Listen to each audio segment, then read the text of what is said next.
Okay, welcome to episode 129 of an Evolving Man podcast. Today I'm excited to be speaking to Mark Staufer. Mark is an experienced ghostwriter and copywriter with a passion for helping clients tell their stories authentically and powerfully. He specializes in preserving personal legacies, organizing complex life stories, and crafting engaging narratives. He is also the writer of The Lost Boys of Dilworth, a prime-time docudrama which recounts Mark's own experiences at the notorious New Zealand boarding school during the 1970s. Welcome, Mark. Nice to be here, man. Yeah, bless you. When I watched your documentary a few weeks ago, one, I was in tears, and then, as I said before we began, I was so much anger. It's like another story of just horrific abuse. So I'd love for us to begin a little bit of what drew you into writing your story and, what happened. Well, it's so funny because not funny, but tragic, because I guess I've carried this story around with me, and as a writer, I have never written it, and it's not a story. You're not at a party and you go, "Oh, did I tell you I was abused in boarding school?" No, it's not like that. So you lock it away in this little house in your brain, and unfortunately, the little house has windows and doors, and the story escapes a little bit, every so often. But a couple of my closest friends, and after New Zealand, I went to LA. I was a screenwriter there for nearly 20 years, and a couple of my friends who know me well said, "Why don't you write this story about Dilworth School? Because you lived it, and the most incredible story." And I think subconsciously, because I'd locked it up in the house in my brain, I dismissed it. And then I think maybe 3 or 4 years ago, the story started, kicking down the door and climbing out the windows. And so I thought, okay, I'm going to put it down. So I wrote a screenplay about my life at Dilworth, and then sent it off to a few production companies in New Zealand, and got a few bites, and then found a production company, and we went through a process, and in the end we decided we want to make a docudrama about it, which meant that it was the documentary part of it was interviews and all that sort of stuff, and then the drama part I had to write about my actual days at Dilworth. In some ways it was more painful because then I had to fly to New Zealand, and I was interviewed about what exactly happened, and at the same time writing about the little vignettes in between, and we finished making the doco, and I returned to my hotel room. I was there for like a fortnight, and I collapsed and was the most awfully sick I've ever been in my entire life. And of course, I've spoken to a few friends about it since then. They're like, "Yeah, of course, you're expelling all the pain and frustration." At the time, I was like, "I've got the flu, I've got some horrible dysentery problem or whatever." Um, and arrived back here in Amsterdam, and then had to still work with the production company on the docudrama. Shall we say this? Should we do this? What about this? Blah, blah, blah. And I literally collapsed. And for 6 months was in a fetal position on this couch right here. Couldn't operate. My kids had to look after me. I was in so much pain, and still it's not clicking to me. And then the realization, obviously, now after a bit of therapy, a bit of like thinking about it, a little talking about it to friends. This is something I've carried around in my head for. I'm 62, so it happened when I was, 10, 11, 12, 13, 10, 11. So for half a century, I've compartmentalized this story of my abuse at this goddamn boarding school, deliberately. I think in some ways I've boarded up the windows when it starts sneaking out. I've double locked the doors when they start creaking open, and I've just hidden from it, and then ran off into the forest when stuff started escaping. I don't know how that metaphor's working, but eventually it caught up with me. and eventually just completely knocked me over for 6 months of my life. And I drank and I just knocked myself out because, self-medicating is the easiest way to deal with stuff. If because if you go to your doctor, he's going to prescribe bad things, and I didn't want that. So I thought, well, vodka is a better way of dealing with this. Let's just self-prescribe that. And only after 6 months or so did I sort of come out of this haze of self-loathing and retribution and just just hatred. And a lot of it was because I was like, for 50 years you've hidden this away. What sort of coward are you? why why have you done this? So there's been a lot of self recrimination, I think. Mm, thank you. That's very common for us, I think, as Pete Walker in his book Complex PTSD says, and that's my sense and listening to others, is like boarding school is complex PTSD. It's not just one instance of PTSD, it's repeated over and over again, breaking the attachment with mum or dad and going back to school. He says it's like that inner critic. We are just so vicious. I mean, mine in my 20s, when I started to challenge this, I physically beat myself. Yep. Yeah, I understand Which, it. Yeah, yeah, yeah, yeah. And it's funny actually because I had some therapy, which is something I've always been a little leery of. I guess it's kind of an ignorant Freudian thing. It's like, oh, they're all like, it's like, oh, did I want to fuck my mother or something? I don't, all that sort of stuff. But anyway, quite a smart therapist said to me, "You've got PTSD." mm, And I sort of came home a bit shocked about this because I always have thought of that in terms of I haven't been in Iraq, it's like, how do I have PTSD? And my girl, I announced this to my girlfriend. I didn't announce it. I sort of whispered it to my girlfriend. She's like, yeah, duh. And then there's this recrimination because I'm going, so I've just been wandering around with this for like 50 years or something. I haven't realized. So I'm not only kind of I'm also stupid. I'm just not very smart. So there was all of that to go through. It's kind of mm, it's ridiculous, and it feels like a massive release when you realize all the shit and get on with it. Yeah, yeah. It sounds like that inner critic, you know, the recriminations again, I think it's really common for us. It's almost when we want to heal, but it's almost like it doesn't want us to. So it's like, no, no, no, don't do that, because that's how we kept safe.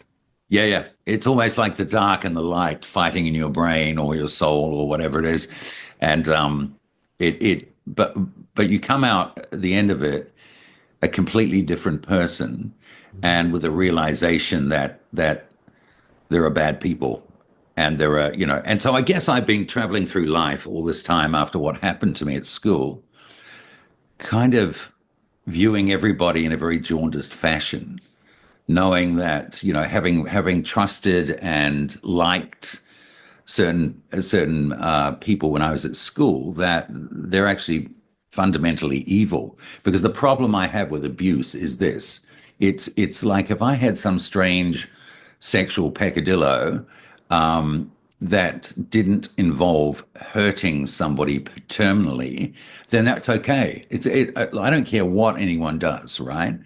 But however, when and all these people are smart, they're not retarded. All these people know that what they're about to inflict upon a kid is probably going to screw them up for the rest of their lives.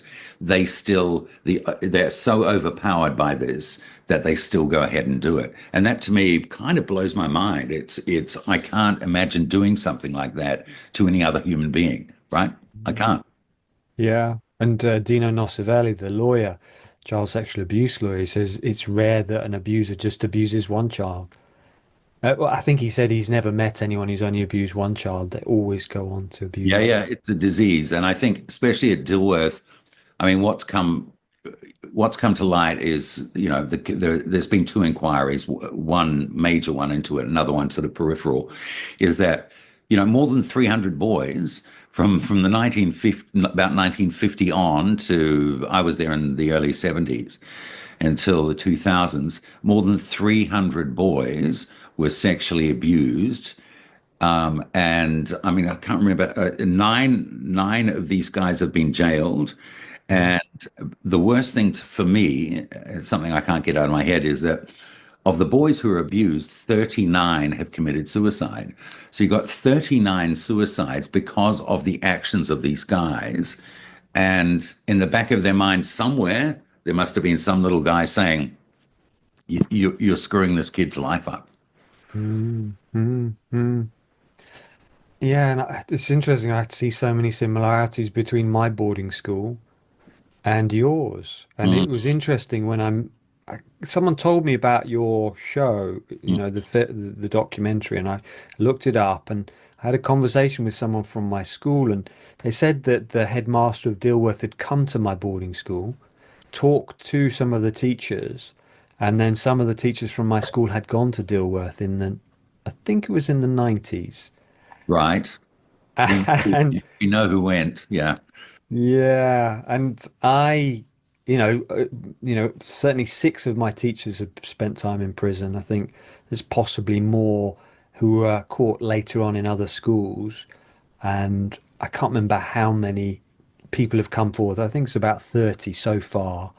Although there's a lot who haven't gone public with it, and so there's so many similarities between the two, but they're in totally different parts of the world, and it's Yeah. kind of.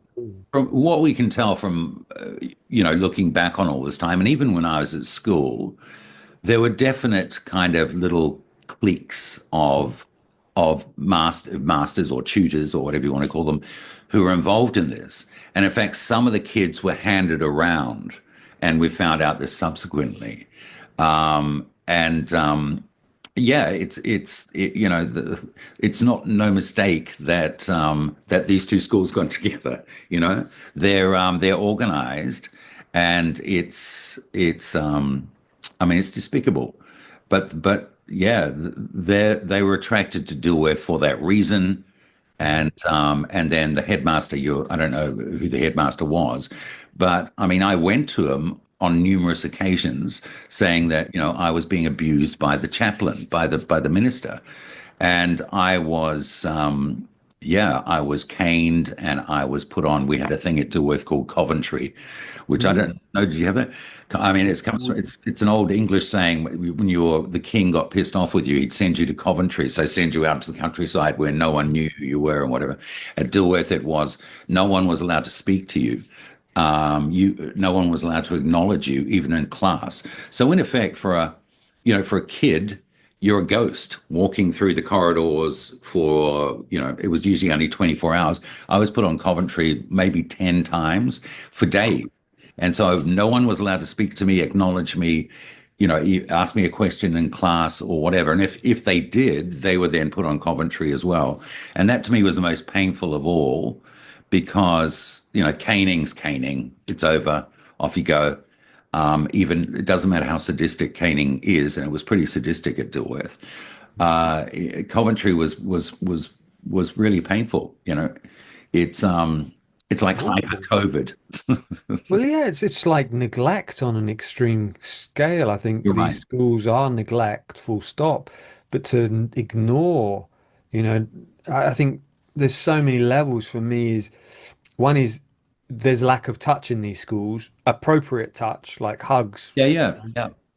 That's kind of neglect. But then to just totally ignore you, that you don't Yeah. exist. I mean, It is the strangest feeling, especially when you're 10 or 9 or 11, that as I mean, I always equate it to you the ghost who walks. You're just no, everyone almost, you're like it's leprosy in it to a certain degree.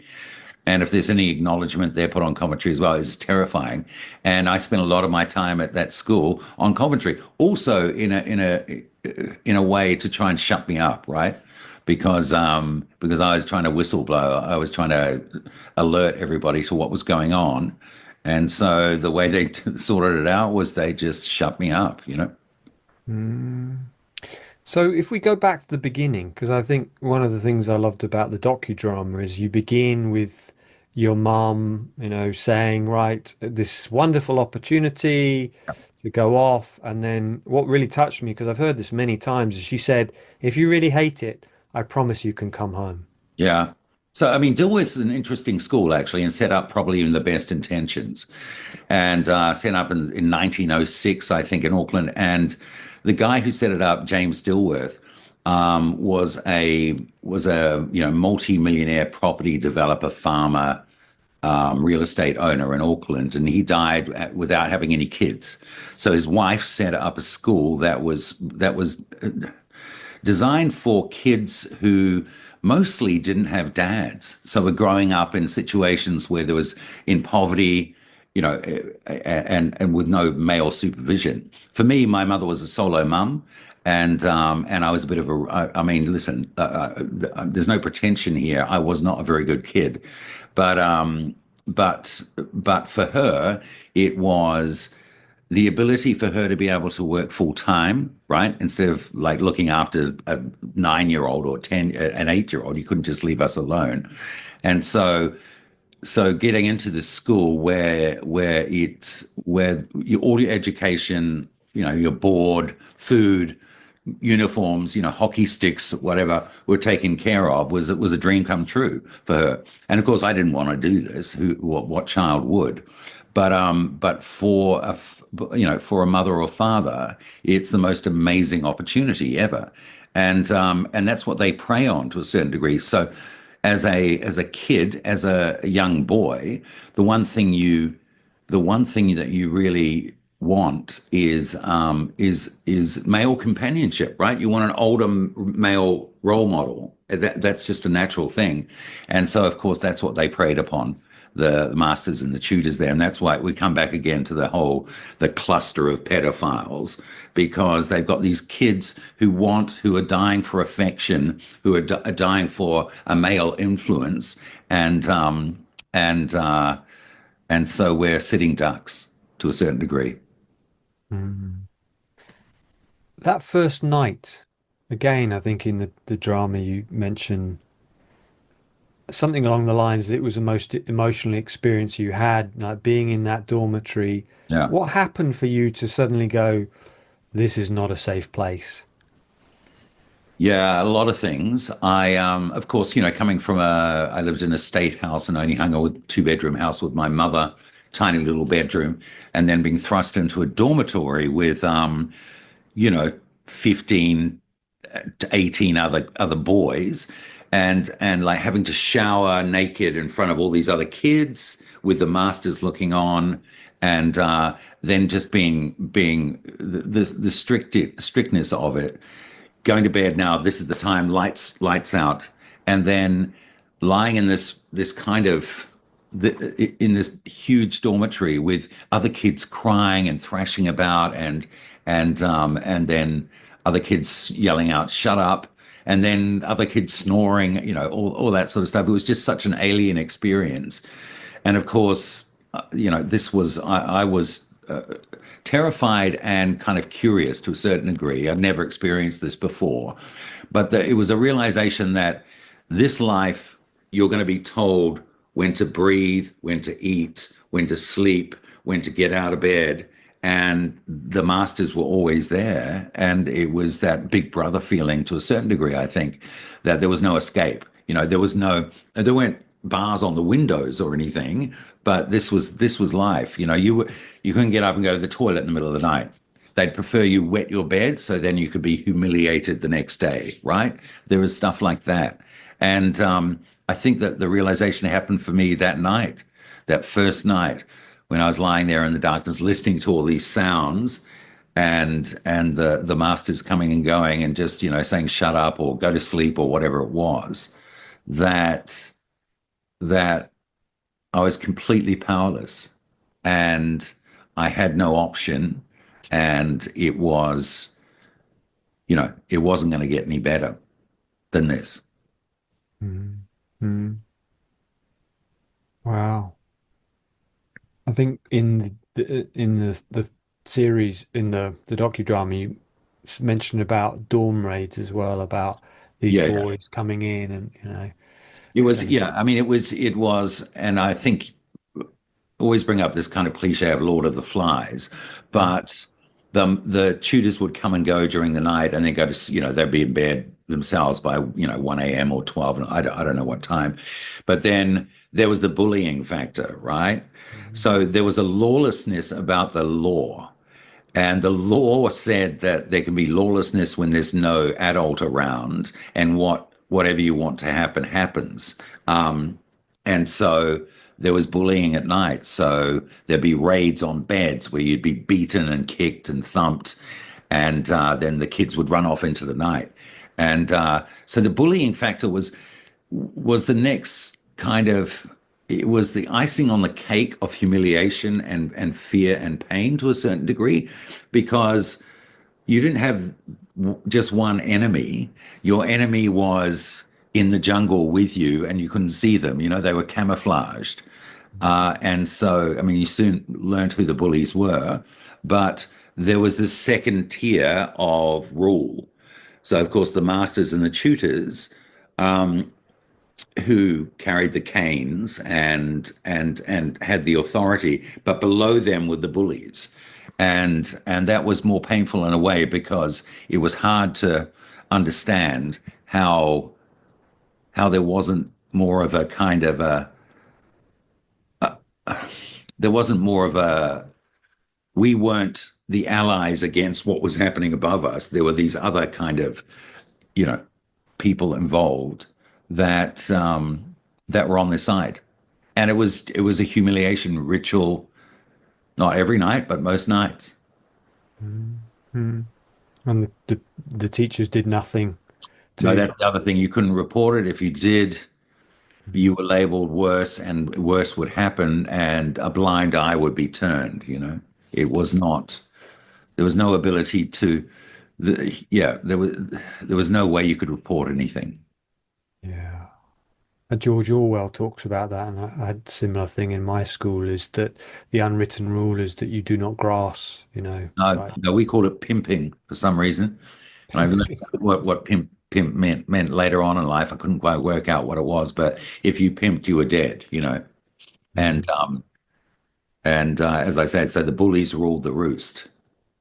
mm. What type of things? Because obviously you show that in TV show, some of the bullying which happens, but I'd love you to describe to the audience what are some of the things which happened bullying wise. Yeah, I mean, there was physical pain. So there was, a quick knee to the groin or a punch in the chest or whatever when you passed by. But I think for me, I don't mind that. It's like, bring it. It's not, I don't mind a bruise. The worst thing was this ostracization, which kind of locks into the Coventry thing I talked about. But just wandering through the corridors, going to school, going to class, whatever it was, and just being kind of left out, and with that combination of punching and raiding at night, and humiliation and sadism. And I think for me at that age, I couldn't get my head around. I mean, it was like this baptism of fire that the that kindness didn't exist in this realm. So it was, as I say, the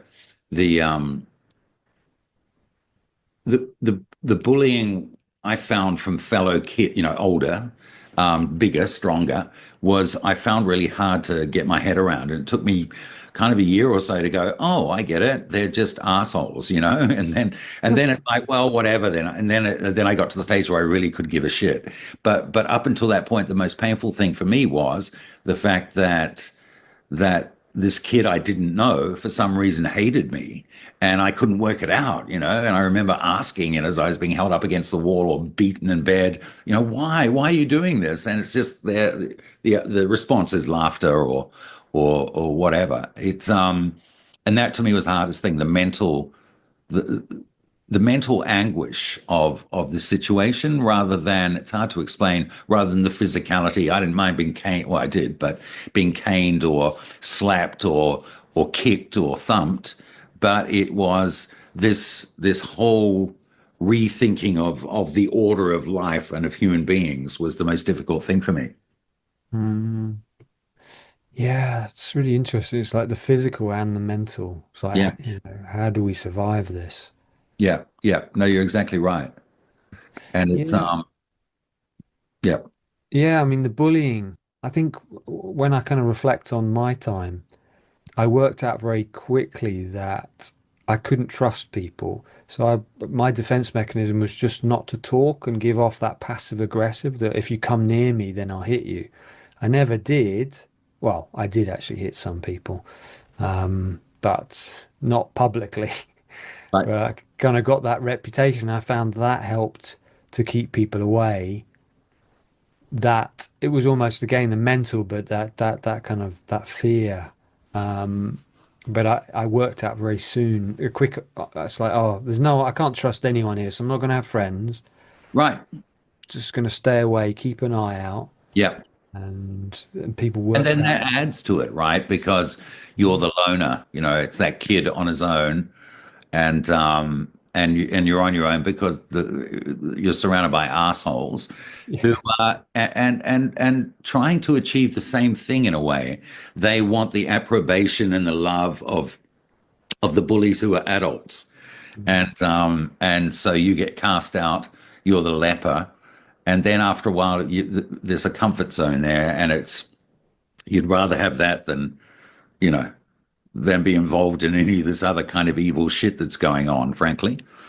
Mm-hmm. So, at what point did did you become aware of these teachers who were, the paedophile teachers? When did that come in that it was like, okay, we not only got the bullies, but there's something else happening here? Yeah, I mean, I think that it was a gradual process, which now we recognize as grooming, Mm. and so my abuser was, and remember, I wasn't really, I'd seen some signs of it, and I guess my very young brain didn't really understand what was going on, but there were kids who would disappear at night from the dorm, and then a tutor would come and get them, and then they'd return because I've always been a bit of an insomniac, so I'd be awake and see it, and and it was like kind of very weird to me. Like, where are you going with Mister What's his name in the middle of the night? Um, but the chaplain obviously took a shine to me, and so was very very kind. And for me, that was amazing. I'd never had any male influence on me before. It was, my mother and my aunt and my grandmother brought up by them. And so for a man who, was, showed interest in me was quite an amazing thing. And it made me realize to this day how important it is, two parents. You can look. My mother did a reasonably good job for some of it, bringing me up. But the fact of the matter is, I truly believe it's a male and a female who bring up a kid. That's just the way it is. We do different things. We're great at different things.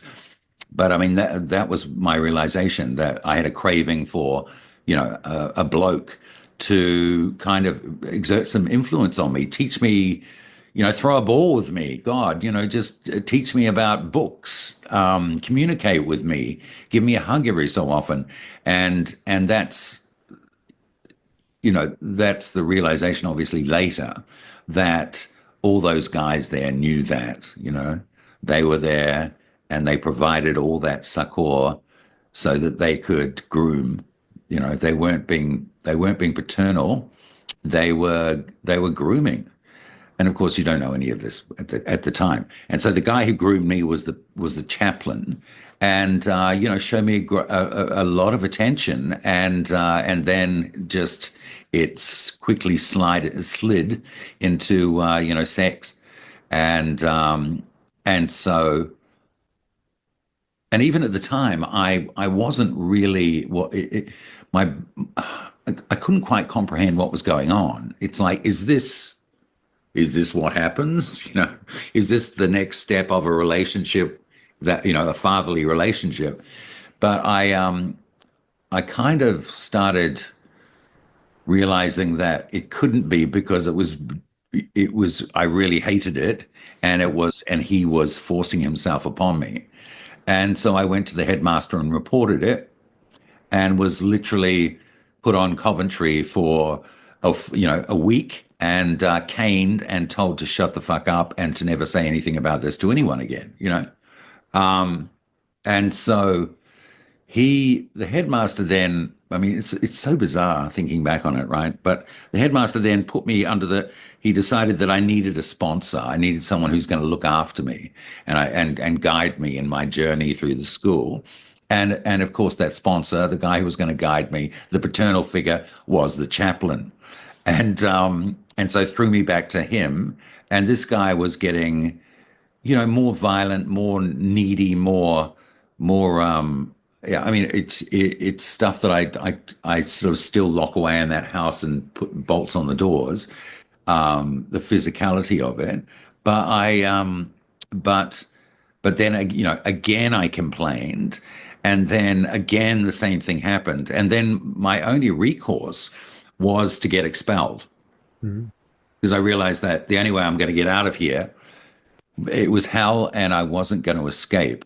And so then I started playing out quite badly, doing very bad things, leaving in the middle of the night the school grounds, which is we called French leave, and just, not going to class, hiding in the woods, all that sort of stuff. And this went on for quite a while until, I was caught several times, and each time I was like, this is it, man, I'm out of here. They're going to expel me. And in the meantime, my mother kind of ignored the whole situation. She didn't want to hear about it. She shut me down. And, in hindsight, it's because she was so desperate for this school to work out for me, right? And then also a couple of times she was called in about my behavior. And I thought, this is it. They're gonna, my mother's gonna say, this is, I'm taking my son away from here. But that didn't happen. And I realized later, after talking to some other old boys, that it was because they lied to her. They didn't say that I was, reporting abuse or doing it on purpose. It was because I was just playing up, and I just needed stricter discipline and all that sort of stuff. So in the end, my final thing was, I thought, okay, I'm going to go to the press. And Dilworth had but one phone in the entire, it was all rotary phones, right?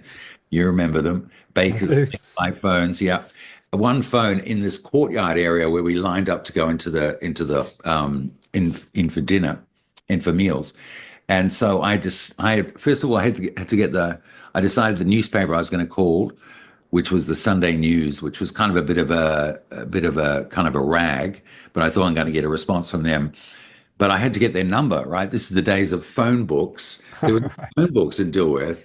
There was like one phone book. I had to go to set it up and go into the matron's office, rip the page out of the phone book, and then in the middle of the night, sneak in out of the dormitory into this little phone booth, dial the number, and then report what was going on. And and the night it happened, I dialed the number with the page rustling in my hand, and someone answered, and I think I worked out what I was going to say. It was along the lines of, I'm calling from an Auckland boarding school, and I want to report sexual abuse. I don't even know if I said sexual, probably not, abuse. And then this hand came in, hanged up the phone, and it was a tutor. And then the next day, I was in the principal's office, and hallelujah, I was expelled. Wow. But the Sunday News reporter evidently called around, just because I mean, let's say there's 20 boarding schools in Auckland, right? So he got that and called around all the boarding schools. But my mother came and picked me up in her Anglia, and down we drove away from the A-frame of Dilworth. And I remember looking out the back window crying, and just feeling, this is it, man. I'm finally away from this hell. And my mother sort of sniping at me, stop crying. You've just ruined our lives, kind of thing. But still never wanted to hear about it, right? Never, just didn't want to hear. And that it ruined my relationship with my mother. Mm. for the rest of my life, which I feel, as I said, because they lied to her about what I was, you know, I thought they were saying, well, Mark says he's being abused, and in actual fact, they were saying Mark's playing up and being a bit of a dick at school, and so I think that's the one thing I regret the most is Mm. that it ruined the relationship with my mother. Mm. Interesting. Similarly, I didn't talk to my mother and my father for a number of years, and it was really my wife who kind of really helped heal that relationship Right. with my mother. And now I have a good relationship with her, but Mm. my father passed away, and he was ex-boarding school, my father as well, Right. you know. So yeah, that feels a lot better having kind of healed with my mother. But there was one time I remember having a discussion with her and she didn't want to listen, so I just started to scream at her. And she listened for the first time ever, about what had gone on in this school. And so, Yeah. yeah. But, So, but for me, it was subsequently finding out that, in actual fact, there were dozens of boys whose mothers became involved, and then the school lied to them. And just at that, innocent time, you don't you don't sort of understand the whole adult kind of conspiracy of it all. It's amazing. mm, mm, mm, I mean, I guess we go through a lot of that stuff, don't we? Though, if only we knew then what we know now, it would mm. have I would have blown it up a lot earlier. Yeah, and it's like I've heard this over and over again. It's like that adults don't listen to children, you No, know. And I mean, I mentioned I worked at a boarding school in Australia after I left my boarding school in the UK. right. And I knew what was happening with the kids. I knew what they thought of the teachers. I knew the nicknames they had for me and all of that. And therefore, it made me realize that the teachers knew about the paedophiles at my school, as the teachers in your school will have known what is going on. There's no doubt that everyone knew what was going on when I think back on it. Mm. And then subsequently, in terms of evidence given at the inquiry and what have you, that it was plainly, clearly obvious that it was a hotspot for this sort of behavior, and that everyone, all the pedos in the school, were handing kids off to each other. It's And as I say, that's one of the things that breaks my brain to think about that sort of behavior. I just don't think I can't imagine treating a child in that way. And it's not just because I'm a dad.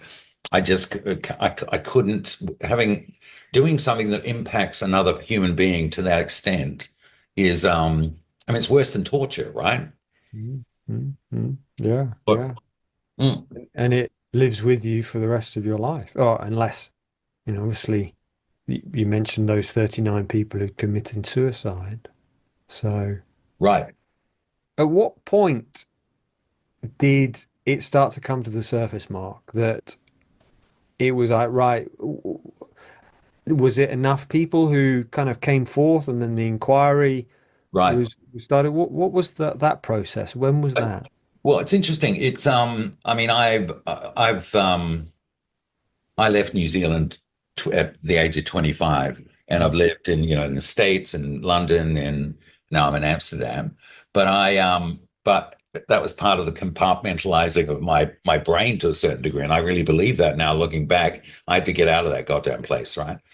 And so I was not really paying attention deliberately to a certain degree, I guess. And then maybe, I don't know, 6 or 7 or 8 years ago, the cops opened an investigation into it because I think so many kids had come forward. Kids, they're not kids now, they're 50, 60-year-old men.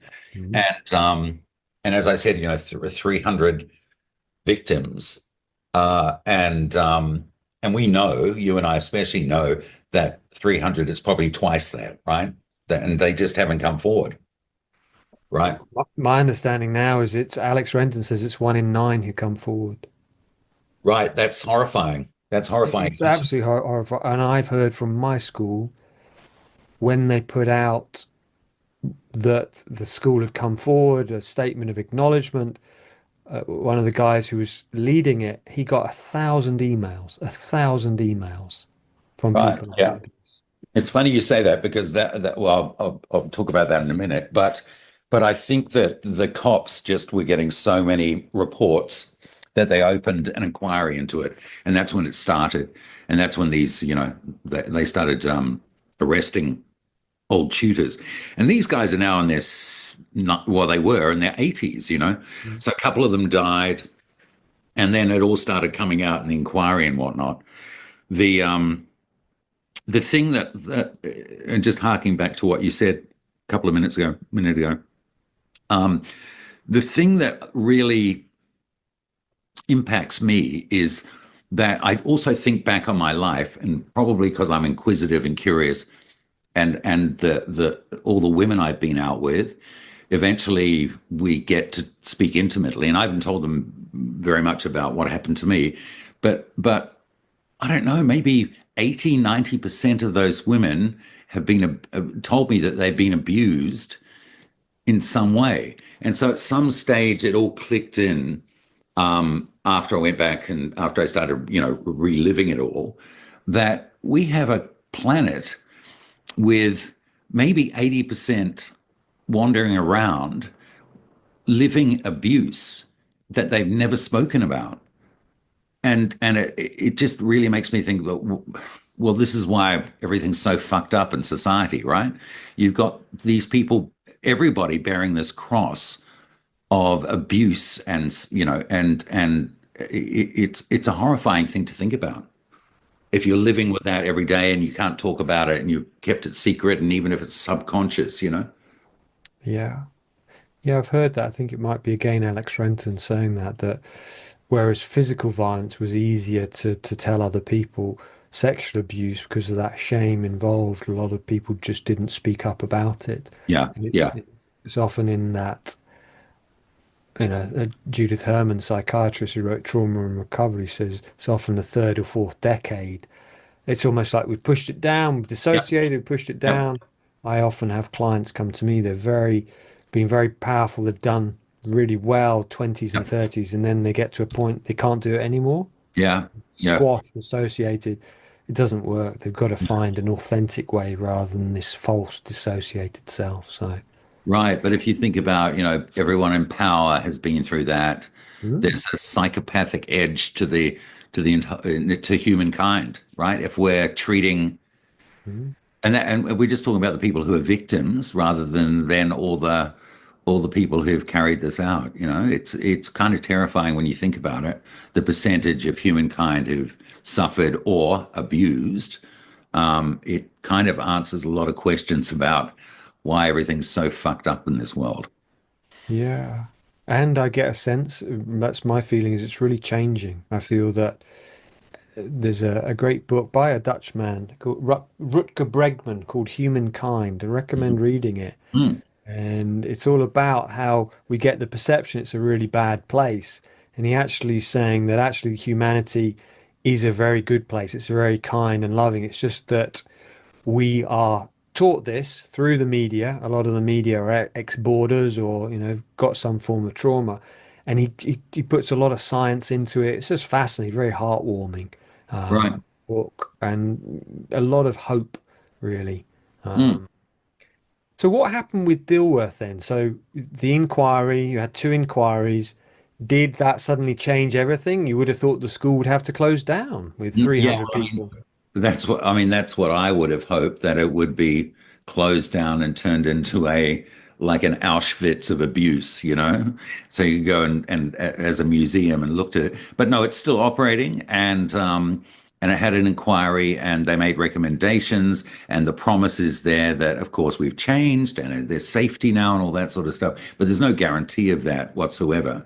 They had a redress program where they were paying out kids who'd have to go in front of a panel. I say kids, but men my age, go in front of a panel and get grilled and then get awarded, $50,000 or 100K or whatever, except for obviously the 30 or so who were dead.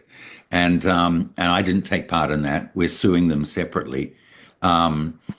And so it's business as usual. Dilworth is a massive conglomerate. The Dilworth Trust doesn't just run this school of 400 kids. It is a real estate empire worth about $2 billion. So it's a massive enterprise. And in some ways, I can't help but think how to hide, how would you hide shoddy bookkeeping and nasty kind of perfidious real estate gigs, but with a beautiful charitable school. Except I think that I mean one of the things we're determined to do is to get their books opened, right? Which they haven't done because they're a charitable trust. But in terms of the property development side of things, is to open their books, and they're fighting that quite strongly. And I mean, it's obvious what's going on to me. So yeah, no, I mean, look, business as usual, sadly. Yeah, yeah. What's your vision for 5, 10 years regarding Dilworth? What would you like to see happen? Well, look, I've been pretty hardcore about it in terms of, I mean, there's a whole lot of different thoughts about, from old boys in terms of what what should happen to them. What is the penance? How do we do? And there's been, talk about let's have statues for the unknown abusee on the grounds and all that sort of stuff. I mean, that to me it doesn't really achieve anything. They've apologized, doesn't achieve anything. As I say, it doesn't help the 30 boys who were so traumatized that they killed themselves. And so after kind of battling them, and I haven't been the main battler in this, you should talk to my friend Neil, who has been fighting these guys for nearly 10 years, and has a lot more information than I do about it. But I've come to the conclusion, and this sounds a bit hardcore, but that the only thing that hurts them is money. Mm. And so we're going after them for a lot of money. And obviously, it's not. Unfortunately, it's not the states, right? If it was the states, it'd all be over already, and we'd be wandering around, multi-millionaires. There's a lot of New Zealand kind of legalese that needs to be worked through. But I think that this all points to the fact that they're hiding their books, and something's going on there. And for them, in a way, the pedophilia and the rape and what have you is a lesser evil than what's actually going on in their books. And so this is what we're aiming at. We want the books open. We want to see what's going on. Yeah, I mean, for me, it's at the very least, the school is still operating as it has been for 150 years or whatever it is. And this, I don't know that there's been any change. All this stuff could still be going on, but there's been no. We just don't know. And at the very least, I've kind of asked for somebody to be put in, into the school as a independent arbiter of day-to-day life there. But they're fighting all this, of course. So we just don't know, Piers. I mean, it's ridiculous in a way that there's been a lot of, as I say, apologies, etc. But nothing really counts for anything. Words are meaningless. So it's almost like the money side of things. I mean, I'm seeing this in the UK during COVID. Quite a lot of the prep schools closed because they couldn't stay open. Yeah. And what's happening in the UK is that it used to be 1% of the population would go to boarding school. Now they're looking for people from other countries to come. So now it's about 0.5% Right. of their pupils come from the UK and 50% come from abroad. Yeah. Yeah. So Africa, Asia, Yeah. Russia. Yeah. It's similar to Dilworth actually, because when I went there, it was basically, a white New Zealand European school. Mhm. And now I think it's nearly half Pacific Islanders, Maoris. And remember, they're not paying anything to go there. But one thing that's happened with all the publicity about what's been going on, I think the more educated population are going, I'm not sending my kid there, thank God. So if we've achieved nothing, we've achieved that. However, they're making up the numbers in other ways. They'll always find somebody to go there. It's a free education, as I said. It's free food and board, and unfortunately, that's a necessity these days. In Mm, terms of there's a lot of people living on the poverty line. yeah. But I just we've no way of knowing if the same shit is going on now as was in when I was there in the early 70s. Yeah, yeah. I mean, they say that it's 27 years before you do actually disclose. So if your abuser's you're 10, you won't you won't be Yep. you'll be 37. Yeah, yeah, and listen, that's so interesting because the inquiry was from the 1950 to I think 2000, and my thing has always been, how do we know this isn't happening now? They say Mm. it's not, but in some ways, even all those kids at the school, it's like a prison camp. They're not aware of anything that's going on in the outside world. I don't know if that was your situation at boarding school, but it feels like a prison, Oh that yeah. there's no contact with the outside world at all. And are the parents paying any contact, any, notice of it? I don't think so. I don't know. It's Well, just it would be horrifying that, as you said, in 30 years from now, there's another inquiry. yeah. I mean, my sense with these schools now is that they do have DBS, even though I've heard just in the last week or two that DBS is, I think it's something like 70 to 80% of people who had clean DBS, which is the criminal record. Right. 70 to 80% of those have then, I can't remember if they've sexually abused people, Mm, something like that. So it's a system which isn't really working. But my sense is that it's less the teachers now, but it's more peer on peer. That you've yeah. got 17 or 18-year-old boys Mm, who are then preying on the 11 or yeah. 12-year-old girls There was. because Yeah. Sorry, Karen. Yeah. Yeah. because there's just one teacher Yeah. or 50 students. They can't. And there's so much paperwork now that they just can't do it. They Yeah. can't Yeah. keep an eye. That was definitely the case at Dilworth. In the inquiry found this, that there was a lot of peer on peer abuse. And I mean, that didn't happen at when I was there in terms of sexual abuse. But I mean, bullying is abuse, right? So Yeah. there was definitely that. But it all came down from the top, right? If you've got someone turning a blind eye, so you had no one to go to, it was just survival mode the whole time. And that's what I remember about the place. I was in survival mode 24/7. There was no respite. I couldn't go to bed and go, put a little cage around me, and so it was always sleeping with one eye open. And then, it just got worse. It got worse. I was going to say it got worse during the day, but it was just as bad at night. So that has to have some sort of effect on you, right? If you're a kid and you're in survival mode the whole time, fear, Mm. and you know that there's no respite from it. There's no one you can go to. You can't tell your mother because she doesn't want to hear it. There's no tutor or master or whatever to talk to about it. You're just in this situation where every second of every single day you're terrified. Yeah. And And that for me is one of the reasons, these institutions need to close. Certainly pre-16. I think after 16, if it's heart-centered, if it's emotionally intelligent, great. But pre-16, it's like it just doesn't make any sense. And one of them is there's so much fear in these yep, schools, so much pressure. I'm hearing people going into these schools now saying that these kids are suffering with burnout because they have 80, 90-hour weeks. I mean, they're yeah, 11 or 12 because there's so much pressure. But when you're in fear, as Bessel van der Kolk, the Dutch psychiatrist, says, there's no activity in the brain. no, So you immediately your yep, IQ goes down. yeah, yep, yep, yep. And that was me. I thought I was stupid at this school. Mm, mm. And actually, it was Every waking minute thinking about how you're going to get through to the next minute, right? Who's going to exactly. punch you in the face? Who's going to kick you in the nuts? Who's going to, which teacher's going to be sadistic towards you? It's just survival.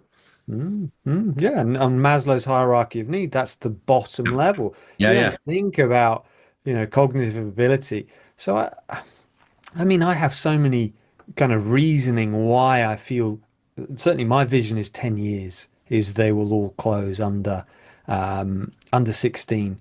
One, I just feel they're going to become obsolete. Yeah. Leadership is moving from this real IQ command and control to emotionally intelligent leaders. Boarding schools do not teach anything about emotions. They can't because they're breaking the attachment with the parents. Yeah. So I just feel they're going to become obsolete. That's my vision. I think it's really exciting times that parents are going to decide with their money and just go, no, I'm not going to send. It doesn't make any sense. If I want my child to really succeed in life, they need to be emotionally intelligent. They're going to not get anything of that in one of these schools. No, I bloody well hope so.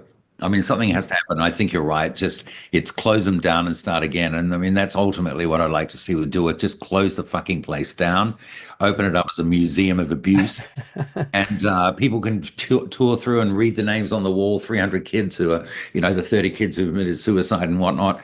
And it's a learning. It's a learning trip for kids. This is what we used to do. What used to Mhm. happen. Here's a cane. We used to beat people with this bloody thing.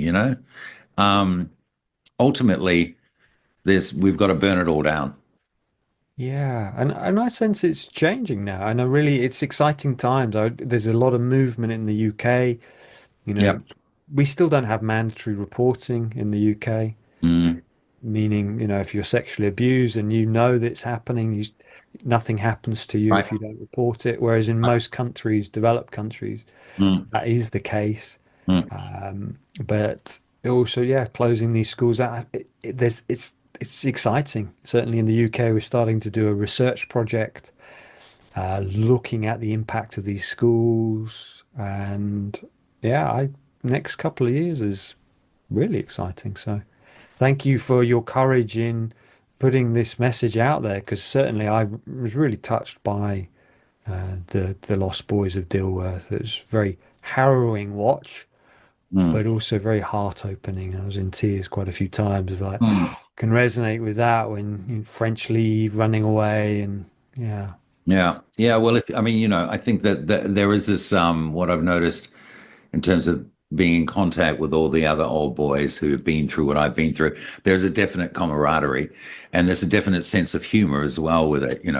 If you've been through what we've been through, you can actually make jokes about anything. And that's one of the kind of the bridges between us, which I love.